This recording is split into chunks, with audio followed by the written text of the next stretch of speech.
തള്ളിപ്പറഞ്ഞവരുടെയൊക്കെ കണ്ണു തള്ളുന്നൊരു കാലം നമുക്ക് വരും. അന്ന് അവരായിരിക്കും ആദ്യം നമ്മുടെ അരികിൽ വരിക.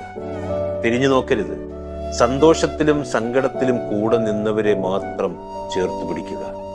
ചിലരുടെ ചോദ്യങ്ങൾക്ക് ഉത്തരം മൗനമായിരിക്കണം. ചിലരുടെ പ്രകോപനങ്ങൾക്ക് പ്രതികരിക്കാനേ പോകരുത്. ചിലരുടെ ദുരുദ്ദേശങ്ങൾക്ക് ശക്തമായ താക്കീത് നൽകണം. ജീവിക്കുക ഓരോ നിമിഷവും. ആരെയും തൃപ്തിപ്പെടുത്താനൊന്നുമല്ല, മറിച്ച് ഓരോ രാത്രിയും കണ്ണടയ്ക്കുമ്പോൾ ഉറങ്ങാൻ പാകത്തിന് നമ്മൾ നമ്മളായി ജീവിക്കുക. നമ്മൾ ഇവിടുന്ന് പോയാൽ ആർക്കും ഒരു നഷ്ടമില്ലെന്ന് മനസ്സിലാക്കുക. സ്നേഹിക്കുന്നവർ സ്നേഹിക്കട്ടെ, വെറുക്കുന്നവർ വെറുത്തോട്ടെ, മറക്കുന്നവർ മറക്കട്ടെന്നേ, ഇഷ്ടപ്പെടുന്നവർ ഇഷ്ടപ്പെടട്ടെ.